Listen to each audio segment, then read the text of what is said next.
ndazi umukozi w'Imana yateguye mariage ariko aryamana n'umukobwa ku munsi wa kangahe, ku munsi mengo n'umunsi wa mbere niba atari wa gatanu, niho yabidushingiye intaye. mariage yaciye ipfa, wa mukobwa yaciye amwanka acaramuheba, ubwo nyene mariage kirapfa. Mu ndwi ya mariage bararyamanye, mariage kirapfa. Urabyumva ico kintu?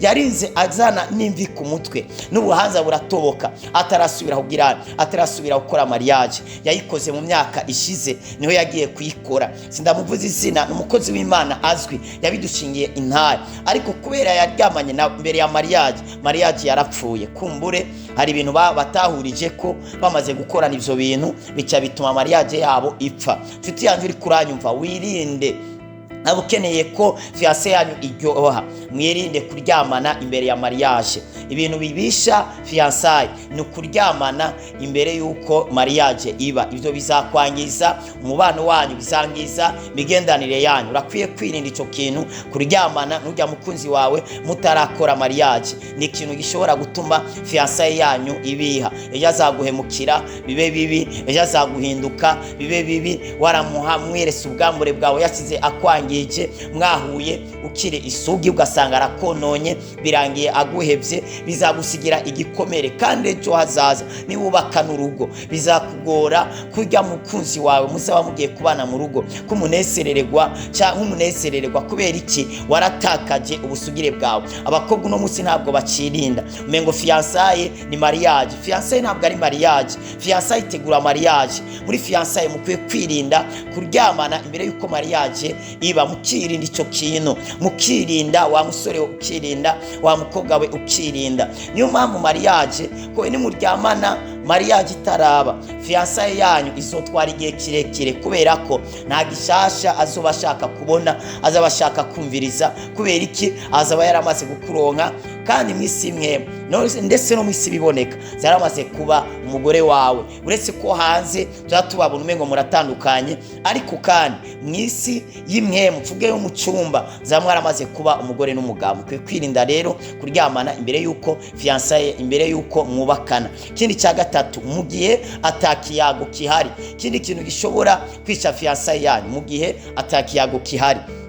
Iyo atakiyago fiancé irashobora kwangirika. Kubera ikintu utamuganiriza, hari abandi bantu bazamuganiriza. Nutamuha ikiyago, hari abandi bantu bazamuha ikiyago, kandi abazamuha ikiyago bazamukurura, bazamugukuraho. Wisange wewe uri umukunzi wiwe, nta mwanya ukimubonera. Ni byiza kutaburirana umwanya, na cyane cyane ikiganiro. Nubwo yo bari ku kazi, mwese ari okipe n'akazi, ariko murakwiriye gufata umwanya wo kuganira, wo kuyaga n'umukunzi wawe. Mukwiriye kumara umunsi utaganirije umukunzi wawe, tamenye uko yaraye ndetse nuko yiriwe. Harakwiriye kuba imigenderanire, ikiyago hagati yanyu. Iyo rero cyabuze fiancé irabiha. Iyo habuze ikiyago, mwese ntamenya ivyo mugenzi we abarimo, ntamenya ivyo mugenzi we aba yaciyemwo, ugasanga umwandikiye ku mugoroba yiriwe mu bisanga akakwishura nabi, kubera ko no mu gatondo nimigeze muganira. Ariko iyo hari ikiyago birafasha cyane. Iyo habuze ikiyago fiancé iragirane, irabiha. Icya gatatu, mu gihe atakiyago,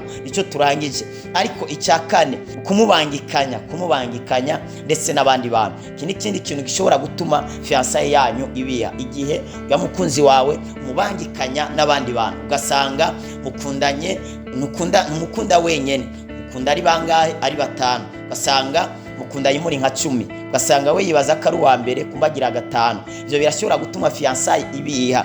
Ugasanga uramubangikanya n'undi muntu, ejo azobasanga mwicaranya ahantu, ejo azabasanga muri ko mugendana n'undi muntu atari we. Benshi bahora basukana nako amaside, abandi nabo bagafatana mu mabarabara mu mashati, abandi ugasanga bariko barashwana bigakomera, kubera ko ari karabangikanya n'undi muntu. Wewe wa musore wandikiwe umukobwa umwe, wandikiwe umugore umwe, ko biri bitubwira. Ntabwo wandikiwe bangahe, oya numwe. Birivuga ngo numwe, kubera ko nimere uko Imana irema umuntu yamuremeye umugore umwe. Adamu yamuremeye Eva umwe. Niko Yesu yavuze ko Imana iza kubona ko hakenewe abandi, hakenewe babiri canke batatu. Ujya Adamu yariko yamuhaye batatu kuri ujya munsi imuremeraho, ariko yamuhaye umwe kubera ko yarizi kumwe ari we akenewe, hadakenewe abantu benshi.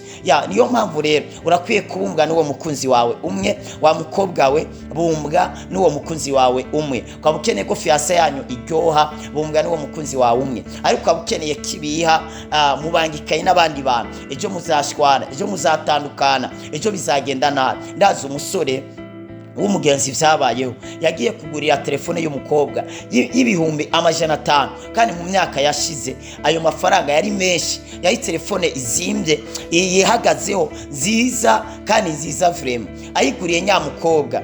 Raba rero ikintu cyabaye, umunsi wo kumuha ya telefone agiye ariko aragenda n'akamoto kiwiwe, yagiye kubabona ku kibambazi yumananye ko n'undi muhungu bariko bararyana indimi. Urazi ikintu cyabaye, yaciye arukira iwabo n'umukobwa.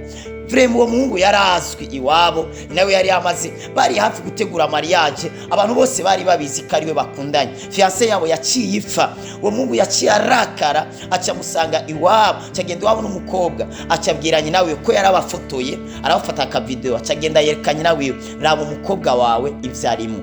Iyi telefone nari ndayimuzaniye nk'impano kugira ngo nzaje ndamuronka, kandi vuba twe tugiye gutegura mariage.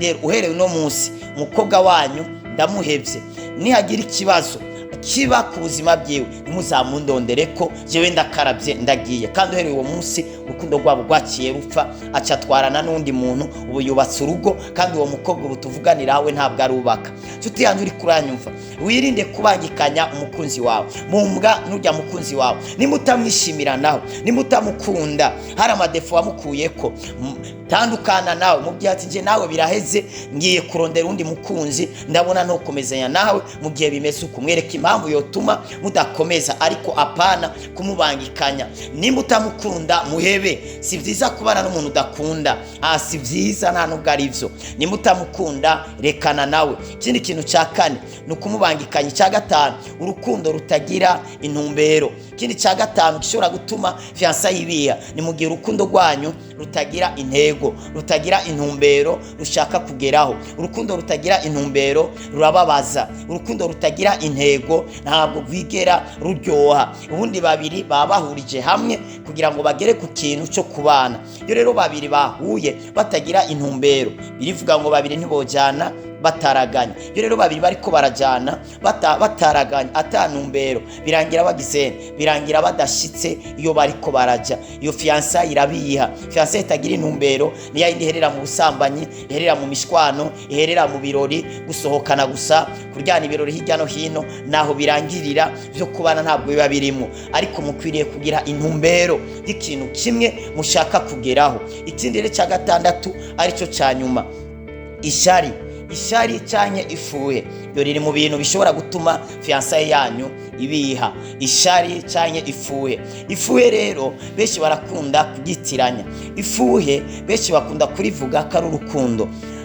Umuntu ukunda nibyo urashobora kumufuhira, ariko iyo ifuhe ryamyeho ribaye rirerire, buri kintu cyose ugafuha, buri kintu cyose ubonye ugafuha, birashobora kurangira fiyansa yanyu ibishe, birashobora kurangira fiyansa yanyu igizene ipfuye. Ndazi umukobwa yabikoreye umuhungu araho, uwo muhungu yari ko aragendana na mushikiwe, kumbure yari bwamupresente kari mushikiwe amumwereke, aza kubabona rero bari kumwe bicaranya ahantu. Umukobwa acaragenda n'uburakari bwinshi, acagwa kuri wa muhungu, amakofe, ibintu byinshi, atora telefone yari amuhaye aramena, byare amajambo menshi bitutsi, atiri warabaza n'ikintu na kimwe.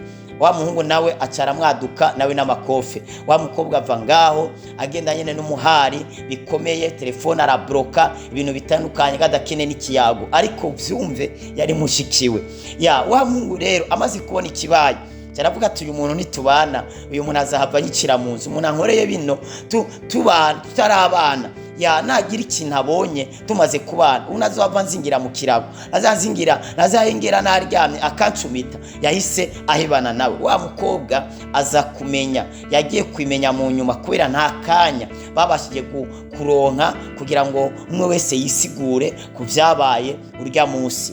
Umwe wese yaciye aboroka telefone, bica bigenderamo uko nyene. Ifuhe rero rirerire rirashobora kwica urukundo rwanyu. Yego umuntu atagufuhira ntabwo aba agukunda, mugabo iyo ifuhe naryo ribaye rirerire, iyo hagiye haba ifuhe buri kantu kose ifuhe, yatevye kukwandikira ugaca ufuha, yakwandikira ntumwishure ugaca uzinga isura, nakare wiriwe utanyandikiye. Ibintu mwene ivyo birashobora kubangiza. Hari aba yibereye mu bibazo, hari aba yibereye mu ngorane, we ntiwabimenya, ukibaza ngo yakwirengagije, yase gukwandikira, kumbe telefone yamufanye cyangwa itamufanye, naho siwe yarayifise cyangwa yari kuri change, ngaho ugaca ufuha mu bintu bitari ivyo. Nawe kubera bihuriranye n'ikibazo yifitiye cyangwa yiriwemwo, bigaca bituma agirane agukarira, nawe bigatuma fiançailles yanyu itaryoha. Murakwiriye kwirinda ifuwe ndetse n'ishari.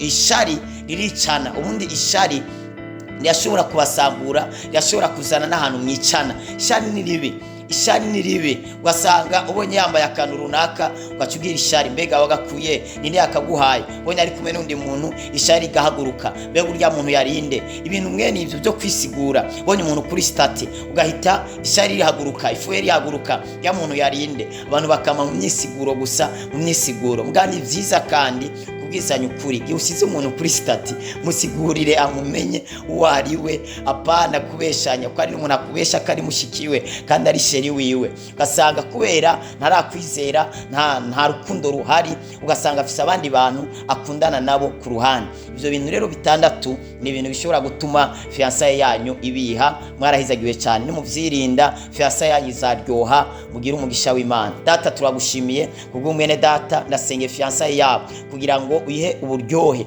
maze fiançailles yabo ikomere, bagere ku nshingano, bagere ku ntumbero yo kubana. Ubaha uburyo, ubaha amafaranga, fiançailles yabo nigarukire hafi, ariko bigere ahantu babana mu rugo, mu izina rya Kristo. Amen. Mwarahizagiwe cyane.